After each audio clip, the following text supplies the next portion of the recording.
मैं एक प्रेस में संपादक के रूप में काम करती हूँ। ये मेरी आप बीती कहानी है। इस कहानी को सुनकर आप लोगों को बहुत कुछ सीखने और समझने को मिलेगा। उम्मीद करती हूँ आप सभी को मेरी ये कहानी बहुत पसंद आएगी। अगर इतना ही अपने भगवान पर यकीन है तो उसी से खाना मांगो। सौतेली माँ की तीखी आवाज़ मेरे कानों में जहर की तरह उतर रही थी। उनकी आंखों में नफरत की वही चिंगारियाँ थी जिसे मैं बरसों से डरती थी। दरवाजे जोर से बंद हुए और लोहे की कुंडी चढ़ाने की आवाज़ ने मेरे बदन में एक कपकपी सवार कर दी थी। मैं इस कमरे में कैद कर दी गई थी। घर के सारे लोग शहर जा चुके थे। मुझे 3 दिन के लिए सुनसान बंद कमरे में भूखा प्यासा छोड़ दिया गया था। पहले दिन मैंने खुद को संभाले रखा, भूख बर्दाश्त करने की कोशिश की, प्यास को नज़रअंदाज किया, मगर दूसरे दिन मेरा जिस्म बिल्कुल निढाल होने लगा। एक पल परेशान होती, रोने लगती और भगवान को याद करती। मेरा हलक सूख चुका था, सर चकराने लगा था, पेट में दर्द की टीसें उठ रही थी और जिस्म ठंडा पड़ने लगा था। क्या मैं यहाँ इसी तरह मर जाऊंगी? क्या मेरे अपने ही मेरे लिए इतने बुरे हो सकते हैं? मेरे दिमाग में सिर्फ एक ही ख्याल आया, मेरा भगवान मुझे कभी अकेला नहीं छोड़ेगा। मैं कांपते जिस्म के साथ भगवान से प्रार्थना करने लगी थी। मैंने सुना था ऐसे टाइम में भगवान से कुछ भी मांगो तो वह तुम्हारी प्रार्थनाओं को कभी भी रद्द नहीं करता। आज मैं पूरे यकीन के साथ तुझसे भीख मांग रही हूँ। मेरे भगवान, तू कोई ऐसा चमत्कार कर दे, मुझे खाना दे दे। हे भगवान, तू मुझे अपने होने का एहसास दिला दे।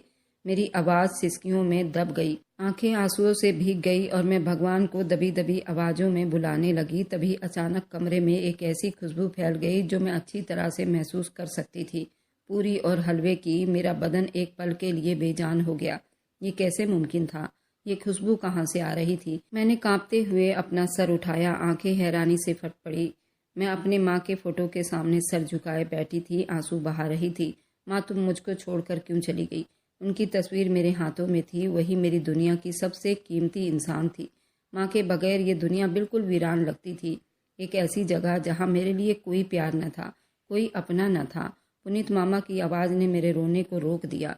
मैंने पलट कर देखा तो वह थोड़ी दूरी पर खड़े थे। उनकी आंखों में वही पुराना प्यार झलक रहा था जो हमेशा मुझे कुछ देर के लिए सहारा दे देती थी। चलो बेटा, देर हो रही है। तुम्हारी मामी ने मुझसे रसोई का सामान मंगवाया था। अगर देर हुई तो वो मुझसे झगड़ा करेगी। उन्होंने नरमी से मेरे सर पर हाथ फेरा। मेरे नाना नानी थे, वही दोनों थे जो कभी मुझ पर नाराज नहीं होते थे, जो मुझे हर समय दिलासा देते थे कि वो मेरे साथ है। वरना जब से मैंने होश संभाला था, सभी मुझसे और मेरी बीमार माँ से नफरत करते थे। मेरी माँ की बीमारी की सजा हम दोनों माँ बेटी को हर दिन मिला करता था। पापा ने माँ की बीमारी से तंग आकर उन्होंने 5 साल पहले ही मेरी माँ को नाना के घर भेज दिया था और कुछ दिन के बाद उन्हें डिवोर्स भी दे दिया था। मैं उस वक्त सिर्फ 12 साल की थी, मगर इतना समझती थी कि डिवोर्स सिर्फ कागज़ पर नहीं लिखी जाती, बल्कि एक औरत की आत्मा पर ऐसी मोहर लग जाती है जिसे दुनिया कभी नहीं मिटाती। माँ को कैंसर था, एक ऐसी बीमारी जिसके साथ वह सिसक सिसक कर जिंदगी बिता रही थी। नानी ने उन्हें सहारा दिया, मगर वह खुद बूढ़े थे, धन दौलत भी ज़्यादा नहीं थे। माँ ने 2 साल तक अपने तीनों भाइयों के सख्त व्यवहार सहने पर मजबूर थी। वह बर्दाश्त करती, फिर एक दिन वह नज़रें झुकाए चुप से आंखें बंद करके हमेशा के लिए मुझे छोड़कर निकल गई। मेरी दुनिया एक पल में वीरान हो गई। मैं उनके अर्थी के पास देर तक बैठी रोती रही। शायद उम्मीद थी कि वह आंखें खोलकर मुझे बुला लेंगी, मगर ऐसा नहीं हुआ। जिंदगी वैसे ही बेबस और परेशानियों में चल रही थी जैसे हमेशा चला करती थी। हम जैसे घर पहुँचे, दरवाज़ा खोलते ही मामी का गुस्सा हम पर बरस पड़ा। ये क्या वक्त है आने का? मैं कब से इंतजार कर रही हूँ। उन्होंने हाथ में पकड़ा सामान का थैला एक झटके से खींचा और बुरा भला कहती हुई किचन में घुस गई। मैंने सर झुका लिया। पुनीत मामा चुप रहे। शायद वे रोज रोज का ये व्यवहार देखकर अब चुप हो चुके थे, अब बोलने की हिम्मत खो चुके थे। आज घर में एक खास हलचल थी। मामी की बहन शादी के बाद पहली बार उनके घर आ रही थी, इसलिए पूरे दिन से तैयारी हो रही थी। मैं चुप से कोने में जाकर बैठी, जैसे मेरा इस घर में कोई न हो। पूनम मामी की चीखती आवाज़ ने मुझे चौंका दिया। मैंने जल्दी खड़े होकर उनकी तरफ देखा। क्या बैठने का वक्त है? जाओ बर्तन धो, फिर चूल्हे पर सब्जी चढ़ा देना। सुनो, मेहमानों के सामने ज़्यादा घूमना नहीं, चुप से काम करके अंदर चली जाना। जी मामी। मैं चुपचाप किचन की तरफ बैठ गई। गर्म पानी में हाथ डालते ही एक जलन का एहसास हुआ, मगर मैं चुप रही। ये दर्द, ये परेशानी अब मेरे लिए मामूली बात थी। रात को सब मेहमान हंसी मजाक में बिजी थे। मैं चुपचाप एक तरफ बैठकर उनके ठहाकों को सुनती रही। उनके पास कहने के लिए कितनी बातें थी, उनके चेहरे पर कितना खुशी झलक रहा था, उनकी जिंदगी में कितनी खुशियाँ थी। और मेरी जिंदगी बस एक बेनाम सी कहानी थी जिसमें खुशियों के लिए कोई जगह नहीं थी। खाने के बाद मैंने चुपचाप बर्तन समेटना शुरू किया। मामी की बहन ने हंसते हुए कहा, वाह दीदी, मजा आ गया, इतना जबरदस्त खाना बनाया आपने। मामी ने गर्व से सर हिलाया, फिर मुझे देखकर मुंह बनाते हुए बोली, हाँ मगर ये निगोड़ी तो कुछ नहीं करती, बस काम चोरी करती है। सबने ठहाका लगाया। मैंने नजरें झुका ली। घर में दावत के बाद सफाई का सारा काम मेरी जिम्मेदारी पर था, जैसे हमेशा होता था। मैंने पूरे घर में पोछा लगाया, हर कोने को साफ किया, यहाँ तक कि मेरे कपड़े पसीने से तर हो चुके थे, मगर सुकून की सांस लेना मेरी किस्मत में नहीं थी। बड़े मामा के बेटे ने बाहर से आते ही अपने मिट्टी से भरे जूते समेत साफ सुथरा फर्श पर कदम रख दिए। मैंने अपनी आंखों के सामने अपनी सारी मेहनत बर्बाद होते हुए देखा। जिस फर्श को मैंने चमकाया था उस पर गंदे गीले मिट्टी के निशान फैल चुके थे। भाई कम से कम जूते तो बाहर उतार देते, मैंने अभी सफाई की थी। मैंने प्यार से कहा तो वह मुझ पर चिल्लाया और कहने लगा, तुम मुझको सिखाएगी कि कैसे चलना है। गुस्से से जवाब दिया और पैर पटकता हुआ चला गया। कुछ पल बाद मेरे बड़े मामा की पत्नी तूफान लेकर कमरे में दाखिल हुई। उनका चेहरा गुस्से से लाल था, आंखों में ऐसी चिंगारियां थी जिन्हें देखकर ही मैं कांप गई। शिल्पा, तूने मेरे बेटे को क्या कहा? मामी, मैंने कुछ भी नहीं कहा, बस ये कहा था कि चटाक से एक जोरदार थप्पड़ मेरे गाल पर पड़ा। मेरा एक तरफ को सर झुक गया, आंखों के आगे अंधेरा छा गया, मगर मैं अपनी जगह सुन खड़ी रही। हमारे टुकड़ों पर पलने वाले हमारे बच्चों पर हुक्म चलाती है, तुझे शर्म नहीं आती? कितनी बार कहा है अपनी औकात में रहा कर। उनका गुस्सा कम होने का नाम नहीं ले रहा था। ये पहली बार नहीं था जब ऐसा हुआ था, लेकिन आज मामला कुछ और निकल कर सामने आया। मेरी नानी चीख कर एकदम से बोल पड़ी। उनकी कमजोर सी आवाज़ पूरे कमरे में गूंज गई, बस करो, अब और कुछ मत कहो। सब लोग चौंक कर उनकी तरफ ध्यान दिए। अपनी जगह से उठे, आंसू उनके आंखों में झलक रहे थे, मगर उनके चेहरे पर कुछ और भी था। कोई राज था, वह तकलीफ जो आज जुबान पर आ चुकी थी। तुम सब लोग जानते हो कि इस बच्ची ने गलती नहीं की है, तुम लोगों ने ही इसकी माँ को। बस वह इतना कहकर चुप हो गई। मेरे दिमाग में एकदम से सवाल उठा, इस घर में मेरी माँ की असली मुजरिम कौन था? इस घर में हर कोई एक दूसरे को देख रहा था, जैसे उन सब के गुनाह नंगे हो चुके थे। मेरे दिल में एक तूफान उठ खड़ा हुआ था। अब मैं अपनी माँ की तरह चुप नहीं रहूंगी। ऐसा लग रहा था जैसे नानी के शब्दों ने पूरे घर को जकड़ लिया हो। हर कोई एक दूसरे की तरफ देख रहा था, जैसे किसी ने उन सबको नंगा कर दिया हो, जैसे एक दबे राज को जुबान मिल गई हो और वे सबके ज़मीर को झकझोर रहा हो। मैं जो हमेशा चुप से सब कुछ सहती आई थी, आज एक अजीब परेशानी में थी। नानी की बातों ने मेरे दिल में एक नया एहसास जगाया था। मेरी माँ पर जुल्म हुआ था, आखिर क्यों? आखिर उनका इलाज क्यों नहीं कराया गया? मैंने हमेशा यही जाना कि माँ बीमार थी, मगर नानी के शब्द बता रहे थे सच कुछ और था। वह सब जिसे सबने छुपाया था। माँ को डिवोर्स क्यों दी गई थी नानी?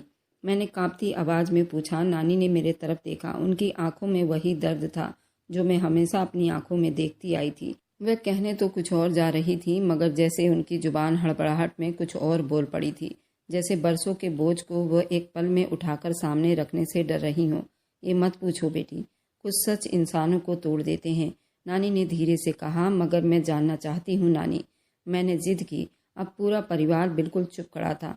मेरी बड़ी मामी, छोटी मामी, मझली मामी, सब चुप थे, जैसे वे भी जानते थे वह सब कुछ बदल कर रख देगा। नानी ने एक गहरी सांस ली, फिर धीरे से बोली, तुम्हारी माँ को बीमार होने की वजह से डिवोर्स नहीं दी गई थी। मेरी बहू पूनम ने उस पर एक इल्ज़ाम लगाया था, एक ऐसा इल्ज़ाम जिसे लगाने वाला भी जानता था कि वह झूठ है।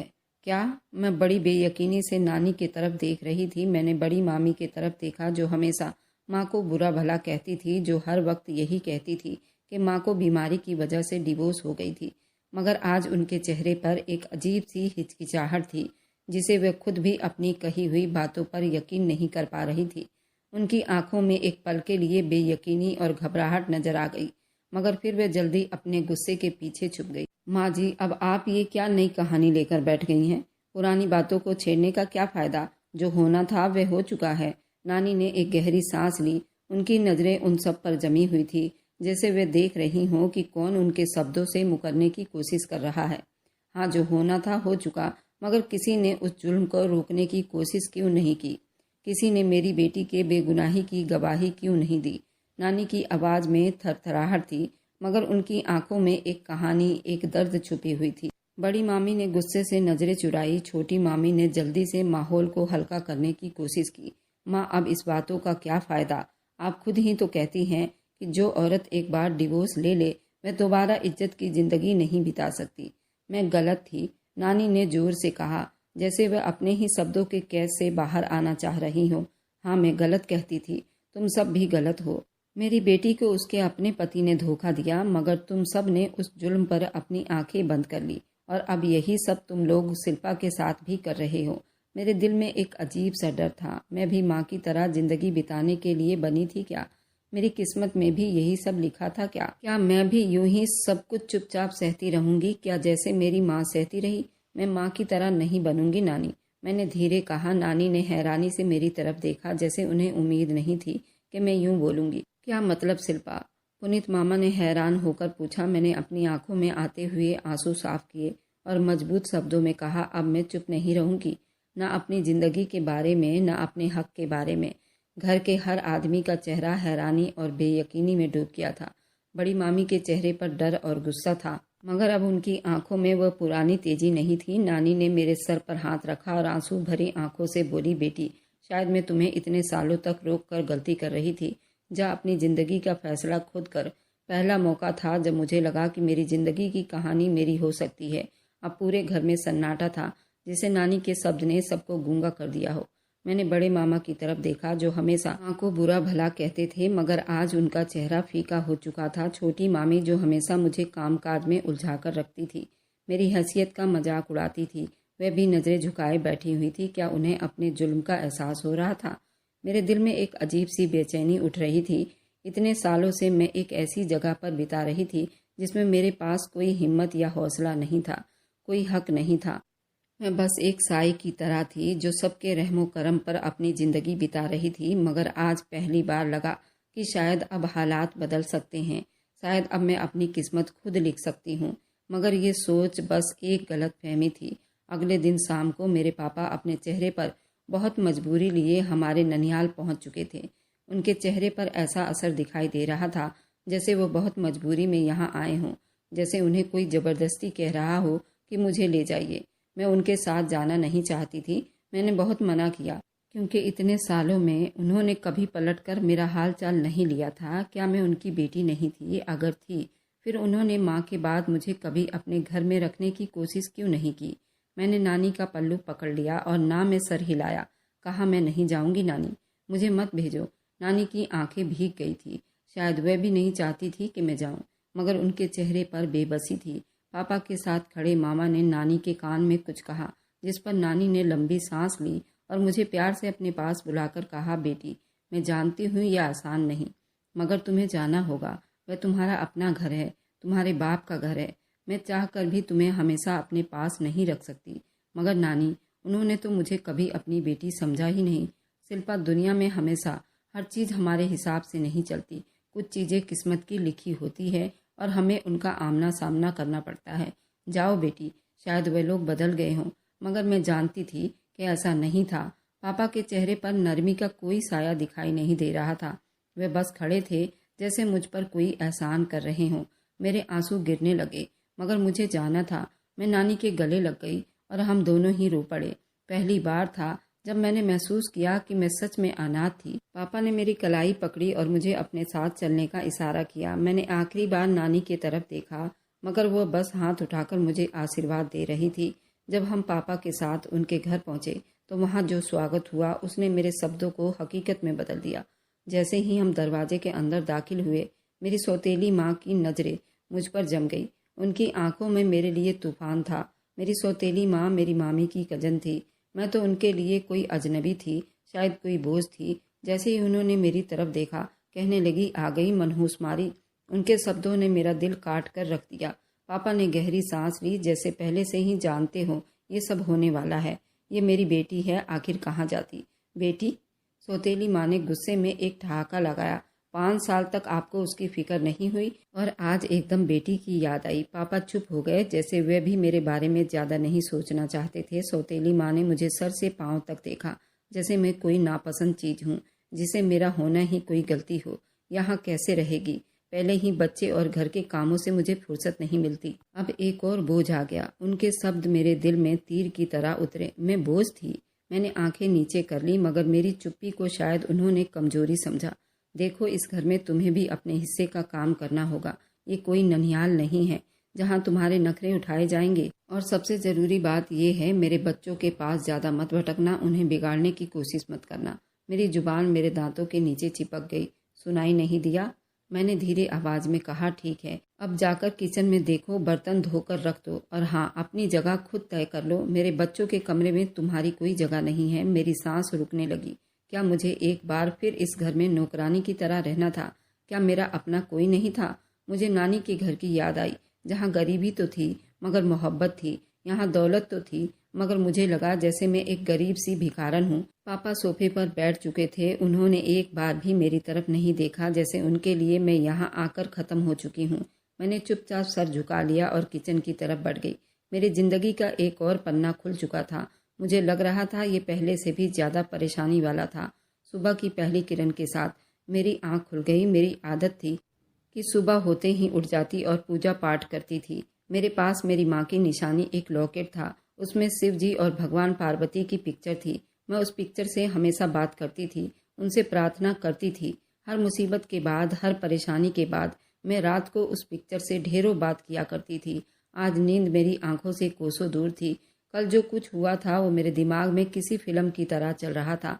नानी का आंसुओं से भीगा चेहरा, उनसे लिपट कर रोना, पापा का इतना तीखा शब्द और सौतेली माँ का कल का स्वागत। ये घर मेरा नहीं था, ये तो पहले दिन ही समझ में आ गया था, मगर अब मुझे इस घर में जीना था। मैं जल्दी से नहा धोकर भगवान की पूजा करने लगी। हे भगवान, मुझे मेरी परीक्षाओं में हिम्मत दे ताकि मैं ये सब कुछ सह सकूं, और मेरी माँ की आत्मा को शांति देना। पूजा करने के बाद मैं अपने काम में लग जाने का फैसला किया। यहाँ मुझे सौतेली माँ ने पहले दिन ही किचन का काम करवाया था, खाना बनवाया, इसलिए मुझे पता था आगे मुझे यही सब करना है। मगर मैं जानती थी अगर मैंने जिम्मेदारी ना ली तो मेरी ज़िंदगी और ज़्यादा मुश्किल हो जाएगी। सफाई के बाद किचन में जाकर नाश्ता बनाने लगी। सौतेली माँ अभी तक सो रही थी, पापा भी शायद आराम कर रहे थे। मैंने धीरे धीरे काम निपटाया, मगर जैसे ही मैंने बर्तन धोना शुरू किया, पीछे से एक चीखती हुई आवाज़ आई। ये सब क्या हो रहा है?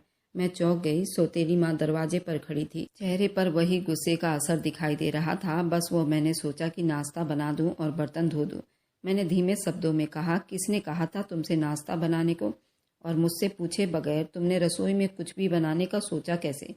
तुम्हें मैंने पहले दिन ही बता दिया था कि तुम इस घर में सिर्फ एक नौकरानी की हैसियत से रह रही हो। तुम्हें ऐसे कोई चीज़ का अधिकार नहीं जो तुम कर सको। मैंने सर झुका लिया। उन्होंने गुस्से से मेरी तरफ देखा। यहाँ मेरी हैसियत सिर्फ एक नौकरानी की थी और मुझे उसे स्वीकार करना था। पापा ने भी साफ कह दिया था, अगर मुझे इस घर में अपनी जगह बनानी है तो अपनी माँ के दिल में जगह बनानी होगी। माँ, ये शब्द सुनकर मेरे दिल में एक दर्द सा उठता। मेरी माँ तो अब इस दुनिया में नहीं थी और मेरी सौतेली माँ तो मुझसे बहुत बुरा व्यवहार करती। वह कभी मेरी माँ नहीं हो सकती थी। मुझे नानी का घर याद आया। कम से कम वहाँ मेरी नानी तो मुझसे प्यार करती थी, मगर यहाँ सब कुछ होने के बावजूद मेरा कोई नहीं था। पापा ने मुझे नानी के घर से लाते टाइम एक बार भी प्यार से नहीं पूछा था कि मैं कैसी हूँ। उनके लिए बस इतना काफ़ी था कि मैं उनके घर में रह रही हूँ, उनकी पत्नी की गुलामी करती रहूँ। दिन हफ्तों महीनों में बदलने लगे, मगर मेरी ज़िंदगी में कोई बदलाव नहीं आया। हर रोज़ सुबह पूजा करके घर के काम करना, सौतेली माँ के बातें बर्दाश्त करना, ये सब मेरी ज़िंदगी का हिस्सा बन चुका था। मेरी सौतेली माँ गुस्से की बहुत तेज़ थी। उनका एक बेटा भी 2 साल का था। वह दूसरी बार प्रेग्नेंट थी। उनकी तकलीफ़, उनकी थकान, उनका गुस्सा, सब कुछ मुझ पर निकलता। अगर कभी बच्चे रोते तो इल्ज़ाम मुझ पर आता। अगर कोई चीज़ टाइम पर ना मिलती तो इल्ज़ाम मुझ पर आता। अगर घर में किसी चीज़ की कमी हो जाती तो इल्ज़ाम मुझ पर आता। पापा कभी कभी मुझे देखकर नज़रें फेर लेते। शायद उनके दिल में कहीं थोड़ी बहुत शर्मिंदगी थी, मगर उनकी इतनी हिम्मत नहीं थी कि वो मुझसे बात कर सके। बाप तो मेरे भी थे, मगर शायद वो ये बात भूल चुके थे। कुछ महीने बाद मेरी सौतेली माँ ने तीसरे बेटे को जन्म दिया। घर में खुशी का माहौल था। पापा फूले नहीं समा रहे थे। हर तरफ से बधाइयाँ दी जा रही थी, मिठाई बांटी जा रही थी। मैं चुपचाप एक कोने में खड़ी ये सब देख रही थी। पापा हंस रहे थे, सबसे गले मिल रहे थे, अपनी पत्नी को तसल्ली दे रहे थे, अपने बेटे को खुशी खुशी देख रहे थे। मैंने उनके चेहरे की खुशी को महसूस किया। फिर दुख से अपनी माँ को याद किया। वो मेरे पैदा होने पर भी इतने खुश हुए थे क्या? शायद नहीं, वरना माँ को छोड़कर वे दूसरी शादी न करते, मुझे लावारिस ना छोड़ते। रात को जब सब अपने कमरों में जा चुके थे, मैं चुप से उस नन्हे बच्चे के पास जाकर खड़ी हो गई। वह नन्हा सा प्यारा सा बच्चा अभी अभी इस दुनिया में आया था, जिसके लिए मेरे बाप ने अपनी दुनिया बदल ली, जो उनके लिए सब कुछ था, मगर मैं कुछ भी नहीं थी। मैंने धीरे से बच्चे की तरफ देखा, जो बड़ी प्यार से नींद में सो रहा था। काश पापा ने मेरे लिए भी कभी इतनी मोहब्बत महसूस की होती, मगर ये इच्छा थी शायद अब खत्म हो चुकी थी। मैंने दिल में एक फैसला कर लिया था, अब मुझे अपने लिए जीना था, अपने लिए सोचना था। मैंने ये तय कर लिया, मुझे भी कुछ बनना है और कुछ करके दिखाना है। मैं रात को सोती तो अपने गले में पहने हुए भगवान शिव पार्वती के फोटो को देखकर घंटों रोती और भगवान से प्रार्थना करती, हे भगवान, तू मुझे हिम्मत दे। नानी के घर तो पढ़ाई किया करती थी। मैं इस वक्त 8वीं क्लास में थी, लेकिन जब से पापा के घर में आई थी, मेरी सौतेली माँ ने मुझे स्कूल नहीं भेजा था। उनका कहना था कि घर की घरदारी संभालो और घर का काम सीखो, उसके बाद तुम्हारी शादी कर देंगे। तुम मेरे सर पर एक बोझ की तरह हो। नानी तो मुझसे मिलने कभी नहीं आती थी, लेकिन मेरे बड़े मामा जरूर आते थे, क्योंकि मेरी सौतेली माँ उनकी साली लगती थी और उनसे उनका अच्छा व्यवहार था। मेरे छोटे पुनीत मामा भी कभी कभी आते थे। वे भी मेरे दिल के हाल को कभी कभी महसूस करते थे। मैंने एक दिन कहा, मामा, मुझे 8वीं क्लास की किताबें लाकर दे दो। उन्होंने मुझे किताबें लाकर चुपके से पकड़ा दिया और मैं रात भर उन किताबों को पढ़ती रहती और सुबह उठकर पूजा करती और फिर घर के सारे काम संभाल लेती। मेरी नानी ने मुझे चुपके से एक टच वाला मोबाइल भी दिया था, जिस पर मैं पूरी रात सिर्फ पढ़ाई करती थी। मेरे भगवान ने मुझे बहुत हौसला दिया। स्कूल में परीक्षा से समय में अपने नानी के घर चली जाती। नानी मेरी बहुत मदद करती और वहीं से मैं पेपर देकर आ जाती। मेरी सौतेली माँ तो ये चाहती थी मैं उनके नज़रों के सामने से चली जाऊं। मामा लोग भी मुझे रखने के लिए तैयार नहीं थे, वो मुझे छोड़ जाते। मुझे अपने पापा के पास रहना एक मजबूरी था। मेरे पापा का जनरेटरों का अपना बिजनेस था। वह किराए पर अपना जनरेटर चलाया करते थे और ज़्यादातर घर से बाहर ही रहा करते थे। अगर मुझे पैसों की ज़रूरत पड़ती तो मेरी नानी हेल्प किया करती थी। इसी तरह मेरे दिन बीत रहे थे और मैंने 12वीं क्लास का एग्ज़ाम दे दिया, जिसमें मेरे बहुत अच्छे नंबर आए थे। मेरे टीचर को मेरे बारे में सब कुछ पता था, वो मुझे बहुत सपोर्ट करती थी। मेरे पापा को और मेरे सौतेली माँ को कानों कान खबर नहीं हुई कि मैंने अपनी पढ़ाई चालू रखी हुई है। अब मुझे कॉलेज में जाना था, लेकिन मेरे पास ना तो एडमिशन के पैसे थे, ना ही फीस के पैसे थे। अब मेरी नानी भी मेरी मदद नहीं कर सकती थी। वह हमेशा कहती थी, बेटा, अब तुझे ही कुछ करना होगा। मैंने एक दिन फैसला किया कि मैं ये घर छोड़ देती हूँ और मैंने ऐसा ही किया। मैं वह घर छोड़कर भाग गई। पीछे से मेरी सौतेली माँ ने बहुत हंगामा खड़ा किया था। अगर मैं दोबारा उस घर में गई तो वो मुझे जिंदा नहीं छोड़ेंगी और ना ही उस घर में रखेंगी। और मेरे पापा को इस बात का कोई असर नहीं हुआ कि मैं कहाँ हूँ। उनके ऊपर से तो बोझ उतर गया था और मेरे मामाओं पर भी ज़्यादा फर्क नहीं पड़ा था। और मामी तो पहले ही नहीं चाहती थी कि मैं उन लोगों के घर में रहूं। उन सब ने मुझे ढूंढने की कोशिश नहीं की और मुझे मरा साबित कर दिया। पर मेरी नानी को सब कुछ पता था। उन्होंने अपने मुंह से एक शब्द भी ना निकाला, लेकिन वे कर भी क्या सकती थी। वह बिल्कुल चुप रहीं और मैं यहाँ आकर कॉलेज में पढ़ने लगी। मैंने यहाँ अपने लिए जॉब ढूंढा। वह लॉन्ड्री थी। यहाँ 24 घंटे कपड़े धुलाई का काम करना था, लेकिन उस फैक्ट्री में मैंने रात को काम करने का फैसला किया। रात को काम करते बीत जाती और दिन को कॉलेज में जाती। मैं उसी फैक्ट्री में रहती थी और वहीं काम करती थी। जिस दिन छुट्टी होती मैं पूरा दिन पढ़ाई करती। इस तरह मेरे दिन बीत रहे थे और कामयाबी की सीढ़ियाँ चढ़ रही थी। यहाँ मुझे 20 से 25 हज़ार रुपये सैलरी दी जाती थी। मेरा काम लोगों को बहुत पसंद आता था, क्योंकि मैं बहुत सफाई और मेहनत से काम किया करती थी और यहाँ मुझे किसी के ताने नहीं सुनने पड़ते थे। मैंने अपने परिवार के तरफ पलट कर नहीं देखा और इसी तरह पढ़ाई करती रही। मेरे कॉलेज का लास्ट ईयर चल रहा था और मेरे कॉलेज का लास्ट फेयरवेल भी था। तब मुझे टीचर ने अपने केबिन में बुलाया और कहा कि तुम्हें कॉलेज के मंच के लिए लड़कियों द्वारा किए गए मेहनत और संघर्ष के बारे में कुछ लाइनें लिखनी हैं। उसके लिए एक पोस्ट तैयार करना है। मैं इस काम में बहुत माहिर थी। मैंने दिल को छू लेने वाला इतना बढ़िया पोस्ट लिखा कि कॉलेज में सब ने उस पोस्ट को सराहा था। मैंने उस पोस्ट को स्टेज पर तो नहीं पढ़ा था, कॉलेज की दूसरी लड़की ने उसको पढ़ा था, लेकिन लेखक तो मैं थी। लेकिन उस पोस्ट में मैंने अपना नाम छोड़ा था और वे पोस्ट अखबार में भी छपी थी। लोगों ने उस पोस्ट को इतना सराहा कि अखबार में फर्स्ट पेज पर मेरा लेख छपा था और कुछ दिन के बाद मुझे अखबार के संपादक का फ़ोन आया। मैं वहां पहुंची तो संपादक से मेरी बात हुई।